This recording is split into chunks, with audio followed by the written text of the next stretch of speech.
আসসালামু আলাইকুম গাইস। আমি এখন অবস্থান করছি আমাদের এলাকার যে উম, প্রধান বাজার, সেটা হলো ভেলি ব্রিজ বাজার। এখানে কিন্তু এই দেখতে পাচ্ছেন, এখানে এক ভাই চারা নিয়ে বসছে, বেগুনের চারা, লাউর চারা। আর এখানে অনেক পদেরই খাবার তরকারি নিয়ে বসেছে, কলা, কুমড়া। এটা হলো দুধের বাজার। দেখতে পাচ্ছেন এটি কিন্তু সব চরের দুধ, হ্যাঁ, চরাঞ্চল থেকে আসছে।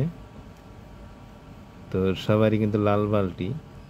লাল বালতির একটা বৈশিষ্ট্য আছে, যেমন দুধগুলো একটু ভালো দেখা যায়।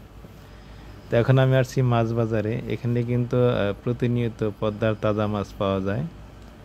তো এই দেখতে পাচ্ছেন অনেক অনেক রকমের তাজা মাছ নিয়ে আসছে জেলে ভাইরা, চাচারা জন্য। তো এখানে কিন্তু মূলত একদম তাজা মাছ পাওয়া যায়। তারপর আমরা ঢুকলাম একটু ইলিশ মাছের বাজারে। তারপর এই যে মাছের বাজার দেখতে পাচ্ছেন, কাঁচা বাজারে ঢুকলাম পরে আবার। এখানটাতে বাকালোর দোকান বলতে এখানে মনে করেন হলুদ, মরিচ, তারপর গুঁড়া মরিচ, কাঁচামরিচ, এগুলো পাওয়া যায় এখানে। তো আমরা আর একটু সামনে যাব। এখানটাতে আবার মনে করেন যে এখানটা তো তরকারি, এখানে আবারও ওই একই সিস্টেমের। তো একটু সামনে যাব কাঁচা বাজার, সেখানে শুধু সবজি আছে।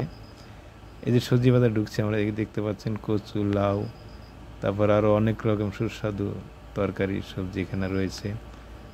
আমরা এখন শাকের দোকান আছে, কয়েক পদের শাক আছে ভাইয়ের কাছে। খুবই সুন্দর লাগছে, ভাই দোকানদার দোকান সাজাচ্ছে। তো ধীরে ধীরে যাচ্ছে আমরা একটু সামনে। এ দেখতে পাচ্ছেন আরেক ভাই নিয়ে বসেছে। তো আমরা এখন কাঁচা বাজার অতিক্রম করে এখন মুরগির বাজারে ঢুকেছি। এটা হলো মুরগির বাজার। বাজার অতিক্রম করে আমরা এখন রাস্তায় উঠে পড়েছি। তাই রাস্তার কিছু তথ্য নেবে এখন আবার। এটা হচ্ছে এক ছোট ভাইয়ের দোকান। আচ্ছা, সেখান থেকে আমি কিছু কেনাকাটা করব। কেনাকাটা করার পরে ইনশাল্লাহ বাড়ি যাব। তো যাই হোক, ভাইয়ের কাছ থেকে কিছু কেনাকাটা করবো আর কি। তার মধ্যে আর একটু সামনে যাই। এটা হচ্ছে ভাইয়ের দোকানের পাশেই হোটেল আছে এখানে।